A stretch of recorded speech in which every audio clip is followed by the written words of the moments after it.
গল্পতরু চ্যানেলে আপনাদের সাথে আছি আমি রাজ। পড়ছিলাম আনিসুল হকের উপন্যাস মা। পড়ছি এর তৃতীয় পর্ব।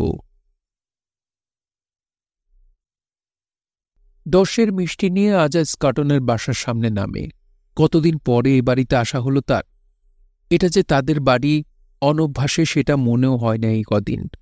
আশ্চর্য না, সে হরিণগুলোর দিকে তাকাবে না, রাজহাঁসগুলোর দিকে না, তার স্প্যানিয়েল ডগি টমির দিকে না। সে সোজা দাদা দাদির ঘরে যায়, দাদির সামনে মিষ্টির প্যাকেটগুলো রাখে, দাদিকে সালাম করে। আমি ম্যাট্রিক পাশ করেছি, তার মিষ্টি রেখে গেলাম। এতগুলা মিষ্টি আনা লাগে, খালি টাকা খরচ, দাদি বলেন। আর নাই তো, রেজাল্ট হয়েছে তো, সবাই মিষ্টির দোকানে ভিড় করছে, যা পেয়েছি এনে দিলাম, কম হলে বলো, কালকে আবার এনে দেব। তুরও অবাগা, আমি কি কই হে কি বুঝে। বাসার বাবুর্চি, কাজের লোক, পরিচারিকারা সবাই আড়ালে দাঁড়িয়ে বোঝার চেষ্টা করে ঘটনাটা। আজকে কেন ভাইয়া এতদিন পরে বাড়িতে এলো? তাহলে কি বেগম সাহেবা ফিরে আসবেন আবার? তারা উকি ঝুঁকি দিয়ে ঘটনার তাৎপর্য বুঝে পেলে। ছোট সাহেব ম্যাট্রিক পাশ দিছে। ছোট মার কাছে খবর যায়, ছোট সাহেবে আসছে, মিষ্টি আনছে মেলা, উনি ম্যাট্রিক পাশ দিছে। বেরিয়ে যাবার পথে ছোট মার সাথে দেখা হয় আজাদের। তিনি হাসি মুখে বলেন, বাবা তুমি পাশ করেছ, আমি খুব খুশি হয়েছি, বসো একটু মিষ্টি খেয়ে যাও। আজাদ তাকে আগে থেকেই চেনে, বড় মা বলে তার কাছ থেকে আগেও আদরও নিয়েছে। আজকে তার কেমন যেন লাগে, কিন্তু তার মনে হয় মা যে আজকে এ বাড়িতে মিষ্টি দিয়ে পাঠিয়েছেন, এ তো তার বিজয় উদযাপন করবার জন্যেই। অসুবিধা কি ছোটমার কথা শুনতে? আজাদ বসে। ছোটমা বলেন, তুমি কোন দিকে যাবা এখন? এই তো গুলিস্তানের দিকে। আমি ওই দিকে যাচ্ছি, তুমি আমার সাথে চলো। না, আমি একলাই যেতে পারবো। আরে না, চলো তো। ছোটমা গাড়ি বের করেন, নিজে তিনি ড্রাইভ করছেন, আজাদকে পাশে বসান। মহিলার পাশে বসে তার নিজেকে সিনেমায় দেখা কোনো চরিত্র বলে মনে হয়। ঢাকার রাস্তায় মহিলারা সাধারণত গাড়ি চালায় না, ইনি চালাচ্ছেন। দুপাশের লোকেরা বেশ কৌতূহল নিয়েই তাদের দিকে তাকিয়ে আছে। ছোটমা গুলিস্তানের আগে বিজয়নগরের ভোগ দোকানের সামনে গাড়ি থামান, বলেন, আসো। তুমি না লং পে পছন্দ করো, তোমাকে লং পে কিনে দিই। না, লাগবে না। আরে আসো তো। আজাদ ভাবে, ছোটমাকে জব্দ করব, যত এলভিস প্রেসলি আছে সব কিনব, দেখি কি করে। দোকানে ঢুকে একটার পর একটা এলভিস প্রেসলি নামাতে থাকে আজাদ। দু হাত ভরে যায়। দোকানদাররা বিস্মিত, ছোটমা অবিচলিত। কত দাম এসেছে? দোকানি দাম হিসাব কষতে গিয়ে গলদঘর্ম। ১,৫০০ রুপিয়া বেগম সাব। ছোটমা ব্যাগ থেকে চেক বের করে খসখস করে সিগনেচার করে দেন। আজাদ মনে মনে খুশি হয়। এই রেকর্ডগুলো তার খুব প্রিয়, এগুলো সে অনেকবার জোগাড় করতে চেয়েছে। শুধু জায়েদকে দিয়ে ও বাসা থেকে তার নিজের রেকর্ড প্লেয়ারটা আনিয়ে নিতে হবে। তবে মাকে এই ব্যাপারে কিছু বলা যাবে না, ব্যাপারটা স্ট্রেট চেপে যেতে হবে। ইউনুস চৌধুরী আজকে বাসাতেই বসেছেন সন্ধ্যাটা যাপন করতে। বসন্তের হাওয়া বইতে শুরু করেছে বাইরে। তিনি বাগানে বসেছেন গার্ডেন চেয়ার নিয়ে। বেয়ারা তৎপর, বরফ আসছে, পানিও ঢালা হচ্ছে। চৌধুরীকে আজ সঙ্গ দিচ্ছেন তার বন্ধু খালাতো ভাই রতন চৌধুরী। আকাশের গায়ে একটা প্রায় পূর্ণ চাঁদ। ইউনুস চৌধুরী তার দিকে তাকিয়ে আছেন। রাত ১০টার পরে তার নিজের ওপরে নিয়ন্ত্রণ থাকে না। তিনি নিজের চুল ধরে নিজেই টানতে থাকেন। রতন, ভাইজান, সাফিয়া কি আমার বাধ্য হবে না? ভাইজান, আমার ছেলেকে কি আমি আর ফিরে পাব না?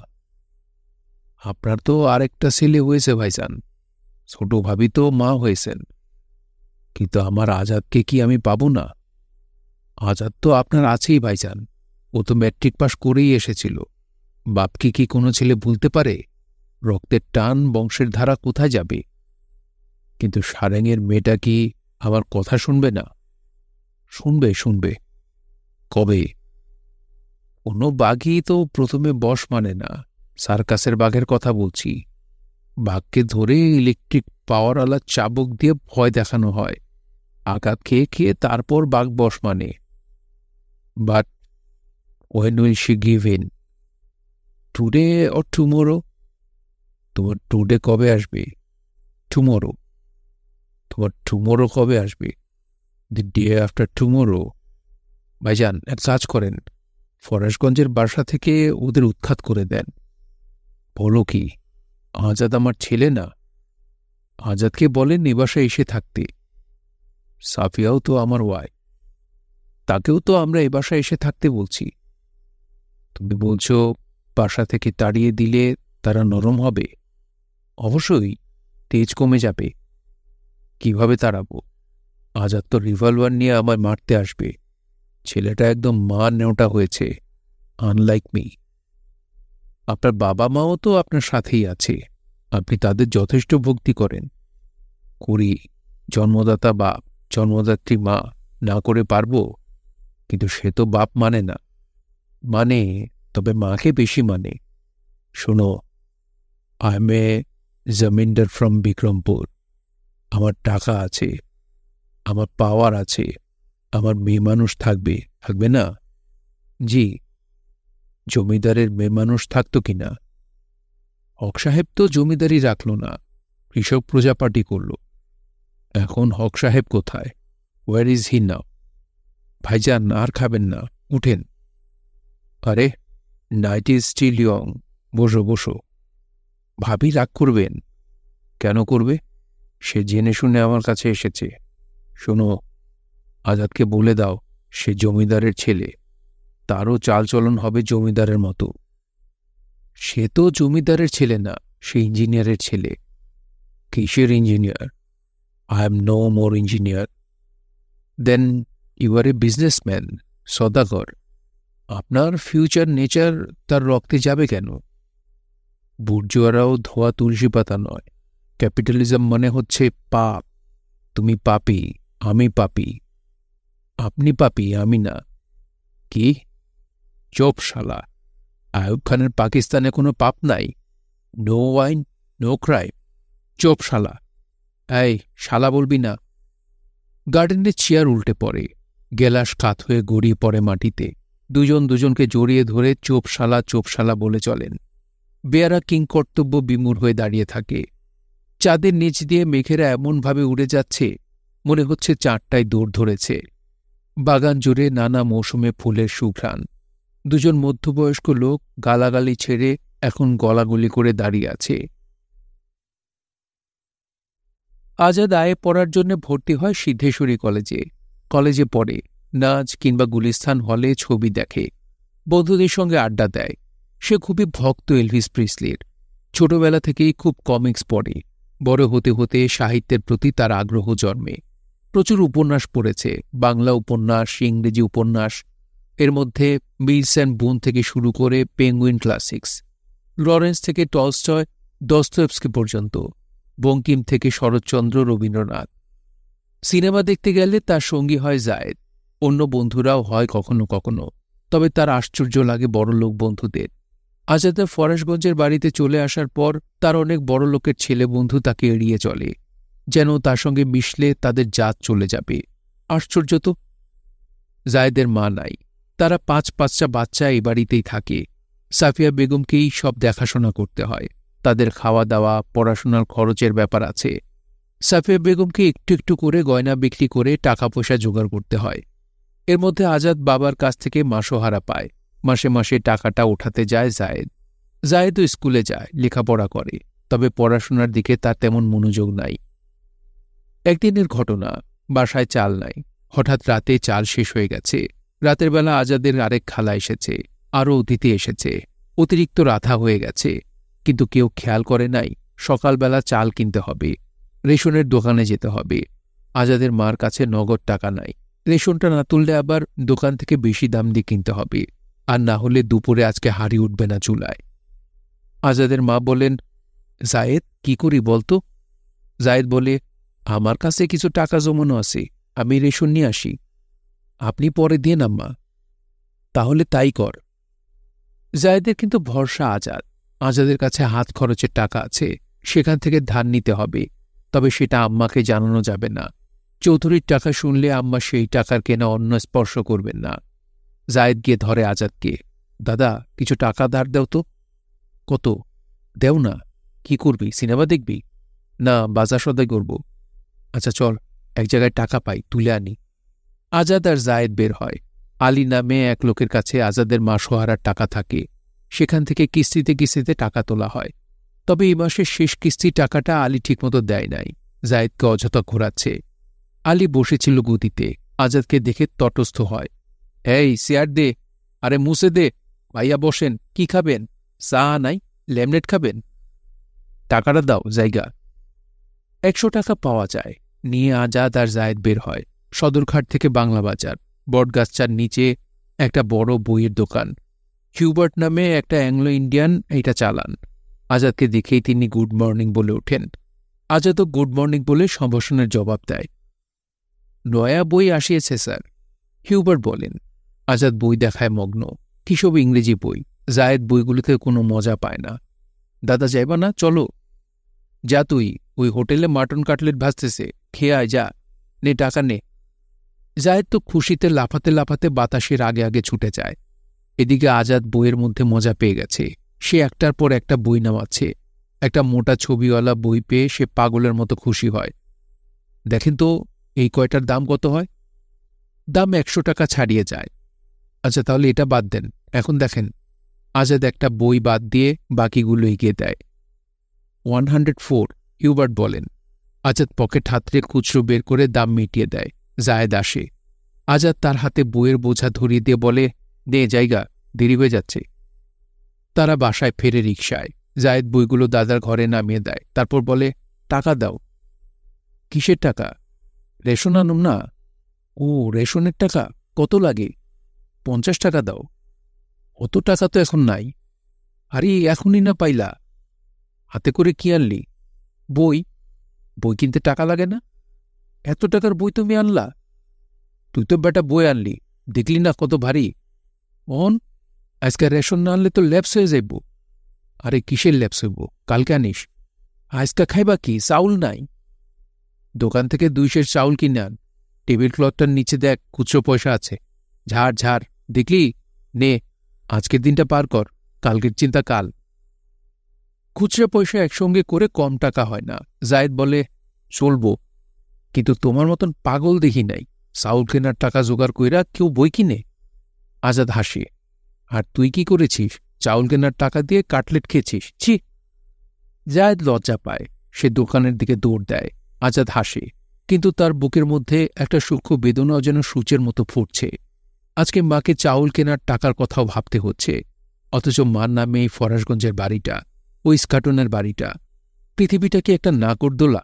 মানুষ আজ ওপরে তো কাল নিচে, নিয়তির হাতের পুতুল মাত্র।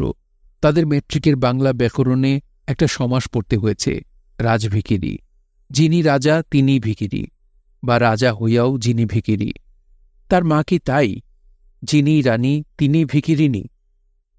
এইসব হতাশা থেকেই বোধ করি আজাদ সিগারেটটা মজবুত মতো ধরে ফেলে। তবে সে খায় সবচেয়ে দামি সিগারেট, বিদেশি ব্র্যান্ডের সিগারেট। চৌধুরী সাহেবের রক্তের ধারা আর যাবে কোথায়? আজাদ সিগারেট কেনার জন্য স্টেডিয়াম মোহামেডান ক্লাবের উল্টার দিকে রহমত মিয়ার বিখ্যাত দোকানে যায়। বিদেশি সিগারেট কেবল ওই দোকানেই পাওয়া যায় ঢাকায়। 2.5 টাকা দামের 1 প্যাকেট সিগারেট কেনার জন্য 2.5 টাকার ট্যাক্সি ভাড়া দিতে তার কার্পণ্য নাই। সিদ্ধেশ্বরী কলেজ থেকে আজাদ আইএ পরীক্ষা দেয়, 2nd ডিভিশনে পাশও করে। এবার সে পড়বে কোথায়? ঢাকার পরিস্থিতি বেশি সুবিধার নয়। ছাত্ররা নানা রাজনৈতিক কাজের সঙ্গে জড়িত। তারা এখন তৎপর সার্বজনীন ভোটাধিকারের দাবিতে আন্দোলন নিয়ে। সারা দেশে হরতাল পালিত হচ্ছে, শোভাযাত্রার সমাবেশ এসব তো আছেই। তার উপর বছরের শুরুতেই ঢাকায় সংগঠিত হয়ে গেছে সাম্প্রদায়িক দাঙ্গা। এখন আইয়ুব খানের বিরুদ্ধে ছাত্ররা আবার সংগঠিত হচ্ছে। তাদের স্মৃতি থেকে 2 বছর আগে 17 সেপ্টেম্বরে শিক্ষানীতি বাতিলের দাবিতে হরতাল, মিছিলে গুলি, টিয়ার সেল, লাঠিচার্জ, একজনের শাহাদাত বরণ এসব মুছে যায় নাই। আজাদ একদিন আড্ডা দিতে গিয়েছিল ঢাকা বিশ্ববিদ্যালয় এলাকায়। কাদের যেন কর্মসূচি ছিল সেদিন, ওরা জানত না। মিছিল হচ্ছে, হঠাৎই শুরু হয় পুলিশের অ্যাকশন, ধাওয়া পাল্টা ধাওয়া। পালাতে গিয়ে একটা ড্রেনের মধ্যে পড়ে পা মুচকে যায় আজাদের। সে খোঁড়াতে খোঁড়াতে ফিরে আসে বাসায়। জায়েদ এসে বলে, দাদা পা টিপা দিমু? আরে না, মাথা খারাপ, তুলা দিয়ে নাড়লেও মরে যাব। উফ, কি ব্যথা রে। দাদা এক কাম করি, খাইলকা যাই স্কাটনে, চৌধুরী সাহেবরে কই দাদার পাও ভাঙ্গা গেছে, ট্রিটমেন্ট করান লাগবো, মাল পানি সারেন। ভালো বুদ্ধি বের করেছিস তো। হ্যাঁ, কালকে যাবি? জায়েদ পরের দিন গিয়ে হাজির ইস্কাটনের বাসায়। দারোয়ান পথ আটকে দাঁড়ায়। কই যাবেন? চৌধুরী সাহেবের লগে দেখা করুন। জায়েদ বলে, কেন? ছোট সাহেবে পাঠাইছে, এর পা ভাইঙ্গা গেছে, এর খবর দিতে হইব। দারোয়ান গেট ছাড়ে। ভেতরে গিয়ে সে দাঁড়ায় চৌধুরী সাহেবের কাছে। সালাম আলাইকুম খালু। ওয়ালাইকুম। কেন আইসো? আজাদ দাদা পাঠাইছে, এর পাও ভাঙছে। পা ভেঙেছে? কি করে ভাঙল? ইউনিভার্সিটিতে গেছিল, গণ্ডগোল লাগছে, হে বেকায়দায় পইরা পা ভাঙা ফেলাইছে। চৌধুরী সাহেবের ফর্সা মুখটা সঙ্গে সঙ্গে লাল হয়ে যায়। কিছুক্ষণ ভেবে তিনি বলেন, আজাদরে কও এই বাসায় এসে থাকতে। কমুনে আইব না, আপনাদের টাকা দিবার কইছে। চৌধুরী সাহেব ভেতরে যান। জায়েদ বৈঠকখানায় দাঁড়িয়ে থাকে। টমে এসে তার গা শোকে, পরিচিত গন্ধ পেয়ে লেজ নাড়ে। একটু পরে কদম আলী এসে হাত বাড়িয়ে দেয়, তার হাতে টাকা। জায়েদ জিজ্ঞেস করে, কত? 1000, গইনা লও। জায়েদ টাকাটা গোনে, তারপর খুশি মনে বেরিয়ে যায়। আজাদ দাদার কাছ থেকে আজ মোটা অঙ্কের ভেট আদায় করা যাবে। অন্তত 4 দিন সিনেমা দেখা যাবে ডিসিতে। রাত্রিবেলা ঢাকা ক্লাবে আবার ইউনুস চৌধুরীর প্রথম পত্নীর জন্য শোক উতলে ওঠে। তিনি গেলাসের পর গেলাস উজাড় করতে করতে সামনে বসা এআই খানকে জিজ্ঞেস করেন, আচ্ছা বলেন তো, সাফিয়া বেগম কবে আমার পায়ের কাছে এসে পড়বে? এআই খানের অবস্থাও তখন খারাপ। তিনি বলেন, পায়ের কাছে কেন পড়বি? Why at the feet? No, you have got her heaven under your feet. You should not allow her entering into the heaven so easily. সে তো কিছুতেই আমার কাছে আসছে না। একটা মহিলার কেন এত তেজ? কেন? আমি কি দেইনি তাকে? বাড়ি তার, ছেলে তার। এআই খান বুদ্ধি দেন, শোনেন, তার ছেলেকে তার কাছ থেকে দূরে সরিয়ে দেন। Send him to Karachi, make her isolated, then she will give in, she must. এরই মধ্যে আজাদের মায়ের কোল থেকে 2 বছর বয়সী জায়েদের ছোট্ট ভাইটিকে একরকম প্রায় কেড়েই নিয়ে গেছেন জায়েদের বাবা। বাচ্চাটাকে পাঠিয়ে দিয়েছেন গ্রামের বাড়িতে। সেই বাচ্চা মারা গেছে। সেই শোকে জায়েদ আর তার ভাই বোন আর আজাদের মা খুবই ভেঙে পড়েছে। একটা বাচ্চা যখন বাড়িতে থাকে সে পুরোটা বাড়ি জুড়ে থাকে। এই বাড়িতেও লিমন ছিল সবার কোল জুড়ে। সে চলে যাবার পরেই সবার মন ছিল খারাপ। তার উপর সে মারা গেছে। এই খবর শুনে সবাই স্তব্ধ হয়ে যায়। বাসার ঠিকে ছিটা পর্যন্ত কেঁদে কেঁদে ওঠে। বাচ্চাটারে এখান থেকে নিয়ে গিয়ে মাইরা ফেলল, কেমন পাষাণ বাবারে। আজাদকে ঢাকা থেকে সরিয়ে দেওয়ার বুদ্ধিটা চৌধুরী সাহেবের মাথায় খেলে যায়। আজাদকে ঢাকায় রাখা যাবে না। ঢাকা ইউনিভার্সিটিতে লেখাপড়ার পরিবেশ নাই। সক্ষম লোকের ছেলে মেয়ে কেন ঢাকা বিশ্ববিদ্যালয়ে পড়বে? আজাদকে করাচি পাঠাতে হবে। তাতে 1 ঢিলে 2 পাখি মারা হবে। ছেলেটার ভালো হবে। এই গণ্ডগোলের বাইরে থেকে সে ভালো করে লেখাপড়া করতে পারবে। তার জীবনের নিরাপত্তা থাকবে। আবার মায়ের কাছ থেকে ছেলেকে আলাদা করা যাবে। তখন দেখা যাবে মা কি করে একা ঢাকায় থাকে। এখন আমি আজাদকে যে মাসোহারা দেই, সেটা নিশ্চয়ই আজাদ তার মা আর তার খালাতো ভাই বোন পঙ্গপালের পেছনে ব্যয় করে। এটাও বন্ধ হবে। ছেলেকে করাচিতে যে খরচ পাঠাবো সেটা নিশ্চয়ই সে আর মার পেছনে ব্যয় করতে পারবে না। চৌধুরী সাহেব আজাদের এক মামাকে ফোন করে আনান। তাকে আজাদ ডাকে পাতলা মামা বলে। বিক্রমপুরে যেহেতু বেশিরভাগ বিয়েই আত্মীয়দের মধ্যে হতো, কাজেই পাতলা মামা আবার পাতলা চাচাও হয়। চৌধুরী সাহেব আজাদের মার কাছে পাঠিয়ে দেন এই পাতলা মামাকে। পাতলা মামা হাজির হন ফরেশগঞ্জের বাসায়। দেখা করেন সাফিয়া বেগমের সঙ্গে। তাকে বলেন, বুবু, ছেলে তো শুনছি আইএ পাশ করছে, খুব খুশির খবর, আলহামদুলিল্লাহ। এবার ছেলেকে পড়াবা কই? সাফিয়া বেগম বলেন, আজাদ তো বলে ঢাকা ইউনিভার্সিটিতে পড়বে। সে তো সারাদিনে ওইদিকে ঘুরঘুর করে। পাতলা মামা বলেন, না না না না, এইখানে আজাদের থাকাটা ঠিক হবে না। বিশেষ করে ঢাকা ইউনিভার্সিটিতে পড়া একদম অনুচিত হবে। দেশের পরিস্থিতি ভালো না, আরও খারাপ হবে। ভদ্রলোকের ছেলেরা তো ঢাকায় পড়ে না। তাহলে তারা কই কই পড়ে?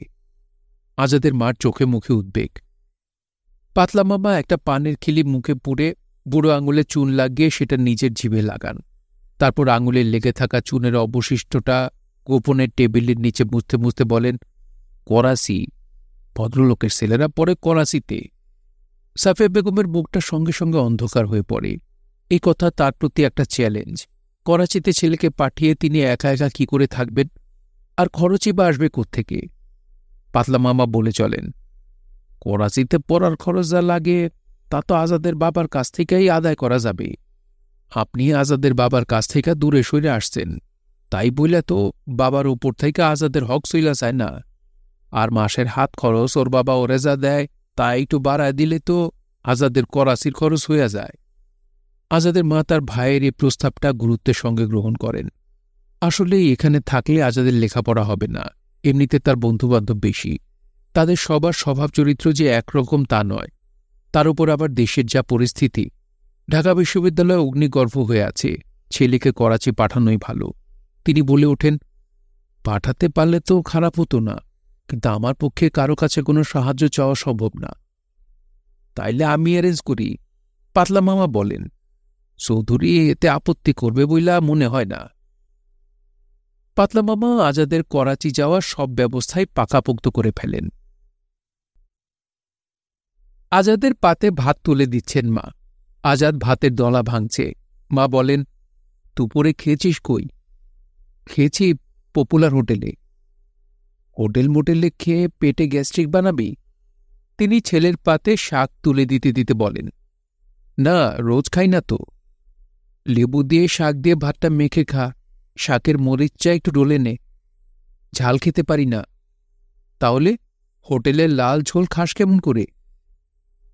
ছেলে খায়। মা তাকিয়ে তাকিয়ে তার খাওয়া দেখেন। টমেটো দিয়ে ধনেপাতা দিয়ে রুই মাছের ঝোল করেছেন। ছেলের পাতে তুলে দিতে দিতে বলেন, শোন, তোর করাচি ইউনিভার্সিটিতে ভর্তির ব্যবস্থা আমি করে ফেলেছি। তোকে 10-15 দিনের মধ্যে রওনা হতে হবে। বলো কি তুমি? তোমাকে ছেড়ে আমি যেতে পারবো না, আজাদ বলে।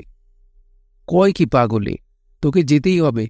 তুই ওখানে বিএমএ পড়বি, ডিগ্রি নিবি, দেশে ফিরে এসে চাকরি করবি, না হলে ব্যবসা করবি। তখন আমার মনে শান্তি আসবে, আমি বেঁচে আছি তো তোকে মানুষ দেখে যাব বলে। আর একটু ভাত দেই। কেন, এইখানে আর লোকের ছেলে মেয়ে পড়ছে না? পড়ুক, লোকের কথা আর আমার কথা এক না। লোকের কি আর আমার মতন একটা মাত্র ছেলে? আর কেউ নাই? জামাই নাই, ভাই নাই, বাপ নাই, মা নাই? সেই জন্যই তো আমি যেতে চাই না। সেই জন্যই তোকে তাড়াতাড়ি পাঠাতে চাই। এইখানে ইউনিভার্সিটি গিয়ে কেমন পা ভেঙে এসেছিস। আর না, ভাত খাওয়ার মধ্যে আবার পানি খাস কেন? খাওয়া শেষ করে খা। মায়ের জিদের কাছে পরাভব মানতে হয় আজাদকে। পাকিস্তান এয়ারলাইন্সের টিকিট তার জন্য কেনা হয়। দাদা চলে যাচ্ছে। জায়েদের খুব মন খারাপ। সে আজ আর স্কুলে যাবে না, সে দাদার সঙ্গে সঙ্গে থাকবে। আম্মা সকালবেলা স্কুলে যাবার সময় জায়েদের কোনো তৎপরতা না দেখে জিজ্ঞেস করেন, কিরে, তুই ঢিলা মেরে বসে আছিস কেন? স্কুল তো লেট হয়ে যাবি। স্কুল যামু না, জায়েদ বলে। কেন যাবি না কেন? দাদার লগে লগে থাকুন। দাদা কি সকালে যাচ্ছে নাকি? তুই স্কুল থেকে এসেও তো দাদার সঙ্গে থাকতে পারবি। যা, স্কুলে যা। দাদা আমারে যাইতে নিষেধ করছে। দাদা ব্যাগ গোছাচ্ছে, কাপড় চোপড়, shaving cream, brush, safety Razr, বইপত্র, এলভিস প্রেসলির রেকর্ডটা। জায়েদ বলে, রেকর্ড লইয়া কি করবা দাদা? পেয়ার পাইবা কই? করাচি কি গ্রাম নাকি? আজাদ জবাব দেয়। না যে আজাদ জবাব দেয়, না যে তো ভালো সিনেমা আসতেছে, দেখবার পারবা? দেখবার পারবা না, করাচিতেও সিনেমা হল আছে। থাকুক, বাংলা বই তো আর চলব না। সুচিত্রা উত্তমের বই কই দেখবা? ওইখানেও নিশ্চয় চলবে। নাইলে আর কি, তুই দেখিস। কেমনে দেখুন? পয়সা দিব কে? তোকে মাসে মাসে আমি সিনেমা দেখার টাকা পাঠিয়ে দেব। এই শোন, তোর কলম লাগবে? ধর। আজাদ তার ড্রয়ারে রাখা কতগুলো কলম মুঠো করে জায়েদকে দেয়। জায়েদ না লাগব না বলে নেয়। ড্রয়ারে আরও কতগুলো মূল্যবান সম্পদ আছে। একটা চাকু, এটা দিয়ে আম কাটা যাবে। একটা ঘড়ি, দাদা এটা পরে না, চাবিও দেয় না বহুদিন। আরও না জানি কত কিছু। কিরে, ড্যাব ড্যাব করে কি দেখিস? আজাদ বলে, ঘড়িটা নষ্ট নাকি? চাবি দাও না কতদিন। আমার কাছে রাইখা যাও, ডেলি চাবি দিমুনে, ভালো থাকব। তোকে দিলে বেচে দিয়ে সিনেমা দেখবি। এত দামি ঘড়ি, মাথা খারাপ নাকি পেট খারাপ? তাহলে যা, এটা তোকে দিয়ে দিলাম। চাকুটা কি করবা? ধার দেওয়ান লাগব না? এটা দিলে তোর 10 আঙুল কেটে টুকরা টুকরা হয়ে যাবে, এইটা দেওয়া যাবে না। দুটো পে বই আছে, এগুলো ড্রয়ারে চাবি দিয়ে লুকিয়ে রাখতে হবে, না হলে জায়েদের হাতে পড়ে গেলে মুশকিল। জায়েদ, ঘর ছাড়। কেন, তোমার লগে থাকুম বইলে স্কুলে গেলাম না, আর আমারে তুমি বাইর করে দাও? আরে হতভাগা, বের করে দিচ্ছি নাকি? 2টা মিনিট একটু ঘরের বাইরে জানা, 2টা মিনিট। মা একসময় রাঁধতে ভালোবাসতেন, এখনও বাসেন হয়তো, কিন্তু সামর্থ্য তো নাই। রান্না করতে হলে বাজার করতে হয়। কে বাজার করবে? টাকা আসবে কোত্থেকে?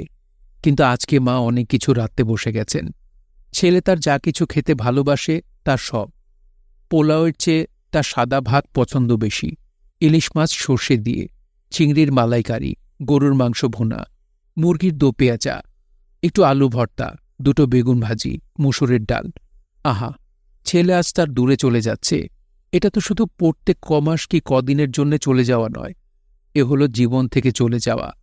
বিদেশে ছেলে যাবে পড়তেই বটে, কিন্তু BA MA পাশ করে সে কি আর ফিরে আসবে? কার ছেলেই বা ফিরে আসে? ফিরে এলেও সে কি আর আগের ছেলে থাকে? অন্যরকম হয়ে ফেরে। তার মাথার মধ্যে তখন অন্য আকাশ, অন্য জগৎ। সে কি আর মায়ের বুকে ফিরে আসে, মাকে জড়িয়ে ধরে? জ্বর হলে মা মা বলে বিলাপ করে? মাথার চুলে মায়ের আঙুলের বিলির জন্য কাতর হয়ে পড়ে? ছেলের সঙ্গে মায়ের তখন অপার ফারাক, দুজনের 2 জগৎ। ছেলে তখন অচেনা, তাকে ডাকে বাইরের জগৎ। সে তখন কাজের মানুষ, আর তার যেটুকু ভালোবাসা, যেটুকু স্নেহ, তা থাকে অন্যের জন্যে, অন্য নারী, অন্য কাজ, অন্য দরজা, অন্য আকাশের জন্যে। মার চোখ ভিজে আসতে চায়, কারণ তিনি পেঁয়াজ কাটছেন, এছাড়া আর কিছু নয়। আর কোনো কারণ থাকতে পারে না। মা, আমি একটু বাইরে গেলাম, আজাদ বলে। আবার কই যাস? দুপুরে বাসায় খাস বাবা? আচ্ছা। আচ্ছা না, তোর জন্য আমি রাঁধতে বসেছি, অবশ্যই খাবি। কি কি রাঁধছ? খেতে বসলেই দেখতে পাবি। আচ্ছা, আসবো কন। দুপুর গড়িয়ে যায়, আজাদ ফেরে না। মার মন খারাপ। জায়েদ মাতৃহারা গোবৎসের মতো বাড়ির এদিক ওদিক ঘুরে বেড়ায়। তার বাঁ হাতে ঘড়ি, ঘড়িটা চলছে। কানের কাছে নিয়ে সে টিকটিক শব্দ শোনে। আজাদ ফেরে বিকালে। মা, খিদা লাগছে, খাবার দাও। দেওয়া আছে, আয় বস, হাত ধুয়ে আয়, মা বলেন। তুমি খেয়েছ? আমার খাওয়া, আমি সব খাই। না খেলে ভাত তো খাও। এত বেলা না খেয়ে আছো, নাও, তুমিও নাও। জায়েদ খেয়েছে? ডালু খেয়েছে? হ্যাঁ, ওদের খাইয়ে দিয়েছি। ভালো করেছ। জায়েদ, এই জায়েদ, আয় ব। আজাদ উচ্চস্বরে বলে। জায়েদ আসে। আমি খাইছি, পেট ফুইলা আছে। আরে আবার ব, ল, ব, যা হাত ধুয়ে আয়, জলদি জলদি। জায়েদ না করতে পারে না, সত্যি তার পেটে কোনো জায়গা নাই। তবু দাদার পাশে বসার এই সুযোগ, আর একটু কাছে থাকার সুযোগ সে কি ছাড়তে পারে? সে বসে পড়ে। মা আজাদের পাতে ভাত তুলে দেন। আজাদ অন্যমনস্ক, সে থালার ভাত এক কোণে পালা করে। মা পাতে লেবু তুলে দিলে সে লেবু চিপতে থাকে। রস বেরিয়ে তার চোখে যায়। সে বাঁ হাতের উল্টো পিঠ দিয়ে চোখ ঘষে। মা প্লেটে আলু ভর্তা তুলে দেন। সে ভালো করে না মেখেই গাপুস গুপুস করে ভাত মুখে তোলে। মা বলেন, আস্তে আস্তে খাও বাবা, ভালো করে মেখে খাও। কোথায় থাকবে না থাকবে, কি খাবে না খাবে, ভাত তো পাবেই না, রুটি পাবে। আজাদ মুখ তুলে মার মুখের দিকে তাকায়। আরে না, ভাত পাওয়া যায়। জায়েদ বলে, করাচিতে নাকি খুব ভালো কাবাব হয়। আজ তো খাসি আগুনে পুরায় কাবাব বানায়, দাদা আরাম কইরা খাইতে পারবা। আজাদ হাসে। খাসির ভুঁড়ি কি বের করে নেয়, না পেটের ভিতরেই থাকে? মা বলেন, আজাদ শোনো, মনে রেখো, তুমি করাচি যাচ্ছ পড়তে। পড়াশোনাটা ঠিকমতো করবে, কষ্ট হলেও পড়াশোনাটা শেষ করবে। বিদেশে নানা কষ্ট হয়, কিন্তু পড়তে গেলে কষ্ট করতেই হবে। মনটা উতলা করবে না, ধ্যান ধরে পড়বে। আমাদের জন্য চিন্তা করবে না, আমরা আল্লাহর ইচ্ছায় ভালো থাকব, চিঠি লিখবে। আজাদ বলে, মা শোনো, তোমাকে একটা কথা বলি। আমি করাচি যেতে রাজি হয়েছি কেন জানো? রেজাল্ট ভালো করার জন্য। এখানে তো বন্ধুবান্ধব বেশি হয়ে গেছে, ওখানে তো আর কেউ থাকবে না। খেলা নাই, আড্ডা নাই, খালি পড়া। দেখো, আমি যদি ফার্স্ট ক্লাস না পেয়েছি। খাও বাবা, খাও। মা একটা মুরগির রান তুলে দেন ছেলের পাতে। সন্ধ্যার পরে রুমি আসে, সৈয়দ আশরাফুল আসে, ফারুক আসে, ইব্রাহিম সাবের আসে। তারা 3 তলায় আজাদের ঘরে গল্পগুজব করে, হাসি ঠাট্টা আমোদে মেতে ওঠে। ফারুক বলে, দোস্ত, পাকিস্তানি মেয়ে পাইলে প্রথমে গায়ে পানি ছিটাইবা। যদি দেখো ঝাইরা দৌড় দিতাছে, তাহলে যাইতে দিও, পিছনে পিছনে দৌড়ায়ও না, আর যদি দেখো পানি সহ্য করতে পারে তাইলে কাছে যাইও, নাইলে বুঝলা না 1 মাস গোসল করে না, গায়ে গন্ধ করব। বন্ধুরা সবাই রাতে এখানে ভাত খায়। আজাদের মা অনেকদিন পরে তার বাসায় বাইরের লোকেদের আপ্যায়ন করেন, অথচ আগে প্রায় প্রতিদিনই কাউকে না কাউকে দাওয়াত করে খাওয়াতেন। স্কাটনের বাসা থেকে বেরিয়ে আসার পরে সেটা আর করা হয় না। জায়েদ কিন্তু এত লোকের উপস্থিতি পছন্দ করছে না। একটু পরে দাদা চলে যাবে এয়ারপোর্টের উদ্দেশ্যে, এখন কি সে দাদাকে একটু একা পেতে পারত না? খাওয়া দাওয়া শেষ হলে মা বলে, বাবা রাত করো না, দিনকাল ভালো না, বিসমিল্লাহ করে বের হয়ে যাও, তাড়াতাড়ি এয়ারপোর্টে গিয়ে বসে থাকতে তো অসুবিধা নাই। আজাদ বেরিয়ে পড়ে, সঙ্গে বন্ধুরা মা, জায়েদ, চঞ্চল, টিস্যুকে কোলে নিয়ে মহুয়া এরাও আসে রাস্তায়। আরেক খালাতো ভাই ডালু আসে, তার হাতে আজাদের সুটকেস। একটা গাড়ি দাঁড়িয়ে, আজাদের বন্ধু ফারুকের গাড়ি। মা বলেন, ঠিক আছে বাবা, আসো, দেখে শুনে যাও, টিকিট ঠিকমতো রেখেছ তো? জি রেখেছি, আজাদ বলে। আল্লাহর নাম নিয়ে রওনা দাও। আজাদ মাকে কদমবুসি করে। মার বুকের ভেতর থেকে কান্না উতরে আসতে চাইছে, চোখের পানি বাদ মানতে চাইছে না, কিন্তু তিনি বাইরে থেকে তার কিছুই বুঝতে দেন না, মুখটা হাসি হাসি করে রাখেন। তাকে দেখলে বোঝার উপায় নাই যে ভেতরে তার ঝড় বয়ে যাচ্ছে। আজাদ গাড়িতে ওঠে, তার বন্ধুদেরও কেউ কেউ। গাড়ির হেডলাইট জ্বলে ওঠে, শব্দ করে স্টার্ট নেয় গাড়িটা, একটু একটু করে এগুতে থাকে। তারপর পেছনের লাল লাইট দেখিয়ে একসময় সেটা অদৃশ্য হয়ে যায়। তখন ঝপ করে এই জায়গাটায় একটা নিস্তব্ধতা এসে ভর করে। ডালু কোনো কথা বলে না, জায়েদ কোনো কথা বলে না, চঞ্চল কোনো কথা বলে না, টিস্যু না, বোনেরা না, মা না। তারা ঘরের ভেতরেও যায় না, আবার রাস্তার দিকে তাকিয়েও থাকে না। কয়েকটা মুহূর্ত শুধু, কিন্তু সে মুহূর্ত কয়েকটাই অনন্তকালের মতো স্মরণে জুড়ে দাঁড়িয়ে থাকে। আল্লাহ মাবুদ। আজাদের বার বুক থেকে একটা দীর্ঘশ্বাস বেরিয়ে যাবার পরে সবাই ঘরে ফিরে আসে। আজাদ নাই, সে করাচির উদ্দেশ্যে ঢাকা ছেড়েছে। উড়োজাহাজ তাকে নিয়ে চলে গেছে ওই আকাশের উপর দিয়ে। এ তো যেসে কথা নয়, এ তো মাওয়া বা বিক্রমপুর যাওয়া নয় যে বেলা বিলেই চলে আসা যাবে। ইচ্ছা করলেই তো হুট করে চলে আসা যাবে না। পূর্ব পাকিস্তান আর পশ্চিম পাকিস্তান মধ্যখানে অন্য দেশ, 1000 মাইলের ব্যবধান। ওখানকার ভাষা আলাদা, খাবার আলাদা, চাল চলন আলাদা। পাসপোর্ট লাগে না হয়তো, কিন্তু আলাদাই তো দেশ। একা ছেলে তার কোথায় থাকবে, কি খাবে, অসুখ বিসুখ হলে তাকে কে দেখবে? মা সারা দিন ডাক পিয়নের জন্য পথ চেয়ে থাকেন, ছেলের কোনো কুশল যদি পাওয়া যায়। নকল রোজা রেখেছেন তিনি। বাসার সবাই, তার ভাগ্নে ভাগ্নিরা, তার বড় বোনের ছেলে ডালু, সবাই তাকে দেখলেই গম্ভীর হয়ে যায়। এ হয়েছে আরেক মুশকিল। তিনি প্রথম গুনতেন ঘণ্টা। এই তো এখন আজাদ প্লেনে, এখন তো আজাদ করাচি পৌঁছেছে ইনশাল্লাহ। তারপর তো তিনি আর বলতে পারেন না আজাদ কোথায় কার কাছে গিয়ে উঠেছে। তখন তিনি বলতেন 12 ঘণ্টা হলো আজাদ গেছে, 18 ঘণ্টা হলো আজাদ ঢাকা ছেড়েছে। তারপর এলো দিন গণনার পালা। আজ 2 দিন হলো আজাদ করাচিতে, তাহলে চিঠি আসে না কেন? ও যদি গিয়ে পৌঁছেই একটা চিঠি লেখে, তাহলে কালকের প্লেনে চিঠিটা কি ঢাকায় আসতে পারে না? তাহলে পিউন কেন আজও চিঠি দিল না? 1 দিন, 2 দিন, 3 দিন, 4 দিন। 4 দিন পরে চিঠি আসে, একটা চিঠি। পিউন এসে দরজায় কড়া নাড়তেই ছুটে যান সাফিয়া বেগম। এর আগেও অনেকবার পিউন এসেছে ভেবে তিনি ছুটে ছুটে গেছেন, কিন্তু এও এসেছে, পিউন আসে নাই। এবার সত্যি পিউন। সাফিয়ার বুক ধরফর করে। তিনি চিঠি হাতে নিয়ে খামটাই উল্টে পাল্টে দেখেন। বাই ইয়ার মিল, তার আজাদের হাতের লেখা। To Mrs Safia Begum, 61 B Kedas road, Farashganj, Dhaka 1, east Pakistan. খাম তিনি ছিঁড়বেন কি করে? ভেতরে আজাদের লেখা চিঠিটা যদি ছিঁড়ে যায়? খানিক্ষণ তার নিজেকে হতবুদ্ধি লাগে। তারপর তিনি আলুর বিপরীতে ধরেন খামটা। ভেতরের চিঠিটার অবস্থানটা বোঝা যায়। তিনি একপাশ দিয়ে খামটা যত্ন করে ছেড়েন। তার সমস্তটা শরীর কাঁপছে। 11/8/64, করাচি। মা, আমার ভালোবাসা গ্রহণ করিও। আশা করি ভালোই আছো।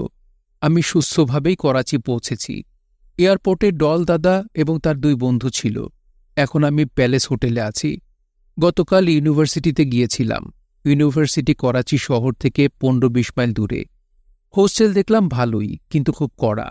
হোস্টেলের গেট লোহার তৈরি এবং খুব উঁচা, পাশে খুব ছোট, দেওয়ালগুলি খুব উঁচা এবং দেওয়ালের উপরে ভাঙা কাঁচ বসানো।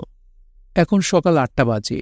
9টার সময় দল আসবে এবং পরে ইউনিভার্সিটিতে যাব ভর্তির ব্যাপারে।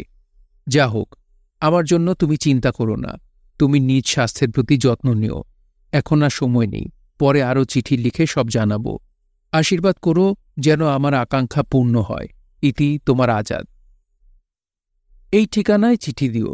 Azad, care of QB Islam, 19F block 6, PECHS, Karachi 19। মা ঘুরে ফিরে কয়েকবার চিঠিটা পড়েন, তারপর বড় বোনের ছেলে ডালুকে ডেকে পড়তে দেন চিঠিটা। জাহির এসে তীর্থের কাকের মতো দাঁড়িয়ে থাকে। আজাদ দাদার চিঠি সেও পড়বে। শুনছিলেন আনিসুল হকের উপন্যাস মা। পড়ছিলাম এর 3য় পর্ব। উপন্যাসটি আপনাদের কাছে কেমন লাগছে তা অবশ্যই কমেন্ট করে আমাদেরকে জানাতে পারেন। ভালো লাগলে একটি লাইক করবেন, চাইলে শেয়ার করে অন্যকে শোনার সুযোগ করে দিতে পারেন। সবাই ভালো থাকবেন, সুস্থ থাকবেন এবং গল্পতরুর সঙ্গেই থাকবেন। ধন্যবাদ।